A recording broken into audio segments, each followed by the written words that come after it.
aí, a hora do ungido, com o pastor Paulo Messias.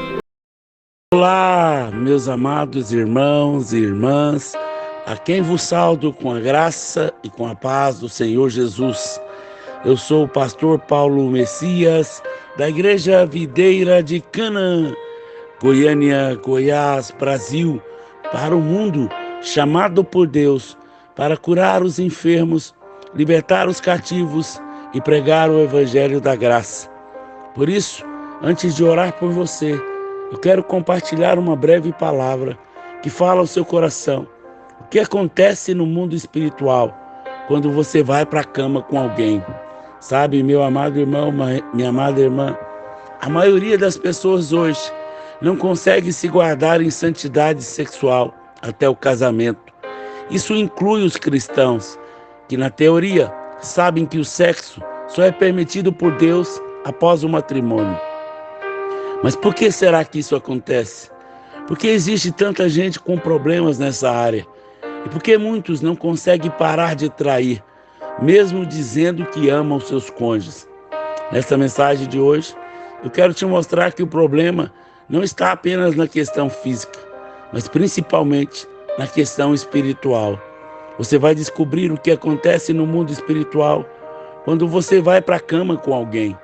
Eu quero começar lendo uma passagem da palavra de Deus em 1 Coríntios capítulo 1, verso 6, em capítulo 6, do verso 18 ao 20.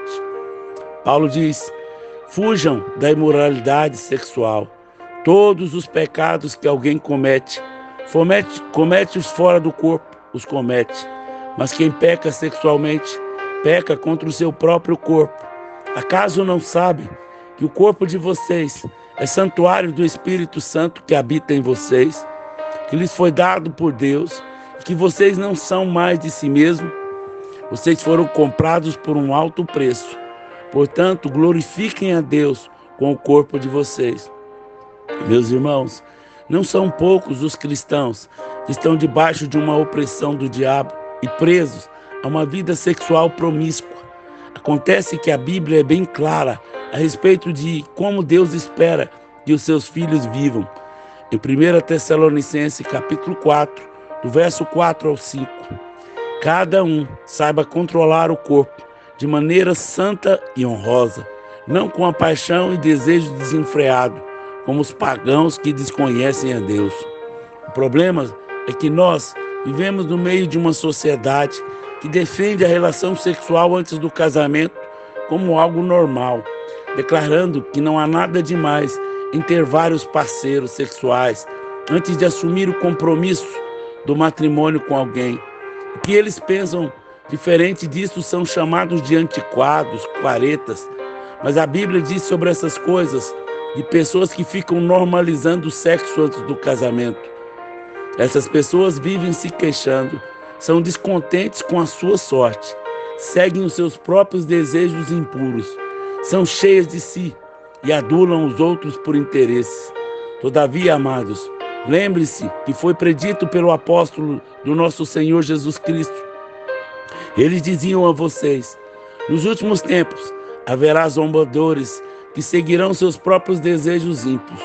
Esses são os que causam divisões entre vocês, os quais seguem a tendência da sua própria alma e não têm o Espírito.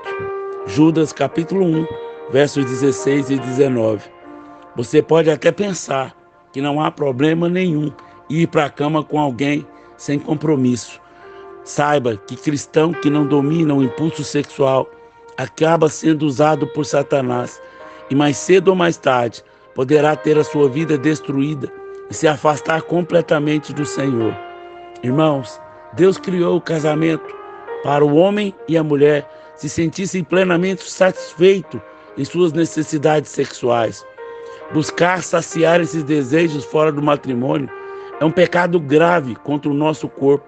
Veja o que Paulo escreveu em sua carta aos Coríntios. Quanto ao assunto sobre os quais vocês escreveram, é bom que o homem não toque em mulher, mas por causa da imoralidade, cada um deve ter a sua esposa, cada mulher o seu próprio marido. O marido deve cumprir os seus deveres conjugais para com a sua mulher. E da mesma forma, a mulher para com o seu marido. 1 Coríntios, capítulo 7, do verso 1 ao 3. Acontece que muitos não querem esperar pelo casamento para desfrutar da bênção que é o sexo. Eles preferem se relacionar de forma superficial com Deus e com o outro. Simplesmente buscam o prazer carnal. É aí que mora o perigo. Porque quando uma pessoa se relaciona sexualmente com alguém, ela não está envolvendo apenas a forma física, mas também espiritual. Isso mesmo. Quando duas pessoas têm uma relação íntima, há uma união espiritual entre elas. Eu não estou dizendo isso. É a palavra de Deus que diz, veja como está escrito em 1 Coríntios capítulo 6. Vocês não sabem que aquele que se une a uma prostituta é um corpo só com ela? Pois como está escrito, os dois serão uma só carne. Mesmo sendo seres humanos espirituais, ou seja, nós vivemos em um corpo físico aqui na terra, mas temos um espírito dentro de nós, que foi colocado por Deus para que pudesse interagir conosco. Acontece que quando nos relacionamos sexualmente com alguém fora do casamento, abrimos brecha para o inimigo. Você já reparou que o relacionamento de quem vive em fornicação, ou seja, com sexo antes do casamento, quase sempre está em crise? Eu conheço vários casais assim que não conseguem se separar. Eles querem até ir embora, seguir as suas vidas separadamente, mas há sempre uma conexão entre os dois que não permite isso. Pois é, essas pessoas são como espíritos ligados um ao outro. E foi exatamente isso que eu te mostrei na passagem anterior. Aquele que se deita com uma mulher se torna com ela um só corpo. Ou seja, é como se eles espiritualmente tivessem casado. Agora imagine só uma pessoa que tem vários parceiros sexuais. Ela pode ser considerada solteira no mundo físico, mas está casada com vários no mundo espiritual. Existem aqueles que passam anos sem qualquer tipo de comunicação com o ex-parceiro sexual, mas no momento em que recebem uma mensagem ou vê uma foto atual do outro, ficam emocionalmente abalados. Isso é mais comum do que imaginamos e acontece porque eles se tornaram uma só carne e o tempo não é capaz de desfazer essa união. Isso também aplica a muitos casamentos por estar em crise na igreja no dia de hoje. A guerra espiritual é tão grande no relacionamento com seus cônjuges que não conseguem ser felizes, pois ainda estão ligados a outros parceiros sexuais do passado. E a consequência disso são pessoas casadas procurando satisfação sexual fora do casamento. Quem comete esse tipo de erro abre brechas para espíritos malignos que o mantenham preso nessa vida de pecado. E caso não se arrependa, terá sua família destruída, acabando com a alegria, a cumplicidade, o amor que existia no lar antes disso acontecer. Você já viu alguém entrar em um relacionamento e de repente mudar a sua personalidade, as suas atitudes? Isso acontece porque essa pessoa pode ter aberto portas para demônios trabalhar na sua vida. Uma vez eu vi o testemunho de um homem que disse que traiu a sua esposa com uma colega de empresa. Então, naquela mesma semana, ele foi tomado por uma depressão muito forte. Ele que não permitia nem que levantasse da cama. Ele perdeu vários dias de trabalho. Depois de muita luta, ele melhorou e seguiu a sua vida. A esposa dele não desconfiava de nada. Depois de algum tempo, esse homem voltou a trair a sua esposa. Outra nuvem escura recaiu sobre a sua vida espiritual. Mais uma vez ele entrou em depressão. Só que dessa vez as consequências foram piores. A mulher descobriu que havia sido enganada e foi embora de casa com os filhos pequenos. Aquele homem era tão bem sucedido, tinha uma vida considerada perfeita. Viu tudo desmoronar, perdeu o emprego, vivia deprimido, só conseguiu se restabelecer anos depois, quando conheceu uma jovem que o apresentou a Cristo. Algum tempo depois, eles se casaram e hoje têm uma família juntos. Mas não estou aqui dizendo que todos os casos são semelhantes. A esses foram causados por traição. É preciso ter discernimento espiritual. É preciso pedir ajuda para entender o que pode estar acontecendo com seu cônjuge. E ouvindo esse testemunho que eu acabei de contar, Você conseguiu perceber como pode custar caro para alguém uma vida de fornicação e adultério? Entende como alguns minutos de prazer pode trazer dor e desgraça por anos? Será que realmente vale a pena? Nós não devemos ter esse tipo de atitude, porque o nosso corpo não nos pertence, mas assim a Cristo. Ele pagou um alto preço pelas nossas vidas. Nós não devemos nos tornar escravos de normas que a sociedade impõe, que vão contra a palavra de Deus. Nosso corpo tem um propósito maior do que pode imaginar, porque ele é templo do Espírito de Deus. Mas se vivemos em pecado, nos afastamos do Senhor, pois a santidade dele não pode misturar com o que é impuro. É por isso que você precisa decidir de que lado quer ficar. Veja o que Jesus disse: ninguém pode servir a dois senhores, porque há de odiar um e amar a outro, ou se dedicar a um e desprezar a outro. Pastor, então como vencer o pecado da fornicação?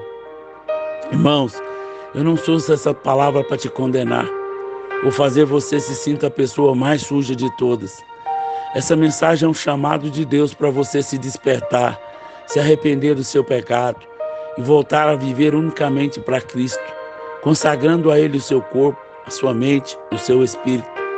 Não importa com quantas pessoas você está espiritualmente ligado por causa do sexo, desde que você reconheça os seus erros, creia no perdão de Jesus e busque mudar de vida. Veja o que Deus diz para você hoje. Se o meu povo, que se chama pelo meu nome, se humilhar, orar, buscar a minha face, se afastar dos seus maus caminhos, dos céus eu ouvirei, perdoarei o seu pecado, curarei a sua terra. De hoje em diante, os meus olhos estarão abertos e os meus ouvidos atentos à oração feita neste lugar. Escolhi, consagrei esse templo para que o meu nome esteja nele para sempre. Os meus olhos e o meu coração estarão sempre nele. Aleluia. 2 Crônicas, capítulo 7, verso 14 e 16. Vamos orar? Pai, em nome de Jesus, teu Filho amado, nessa hora, oramos por todas as pessoas que têm tido problemas na área sexual, para que elas possam vencer. Livra elas da pornografia, livra elas do adultério, livra da queda, livra da frieza espiritual, que elas possam ter o casamento abençoado, livra da fornicação, da prostituição, que eles possam, Pai, como templo do Espírito Santo, viver umas vidas dignas diante do Senhor. Guarda-nos, ó Pai, da queda, livra-nos, ó Deus, de todo o mal, livra-nos, ó Deus, de todas as armadilhas do inferno, livra-nos, ó Pai, em nome de Jesus. Eu declaro que essa palavra seja luz no coração de quem estiver ouvindo, para que ele possa ter uma vida santa e irrepreensível na presença do Senhor, em nome de Jesus. Amém, amém e amém. Que Deus te abençoe ricamente.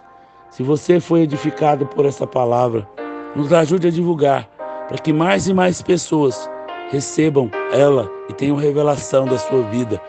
Se você foi abençoado e deseja abençoar o nosso ministério financeiramente, fale comigo. Eu vou te dar uma chave Pix para você fazer qualquer oferta, porque nós usamos esse recurso para abençoar pessoas com cestas básicas. Usamos esse recurso para levar pessoas a ter um encontro com o Senhor. E a palavra de Deus diz que a alma generosa prosperará. Se Deus falou ao seu coração, nos ajude, nos abençoe e seja ricamente favorecido pelo Senhor. Amém, amém e amém.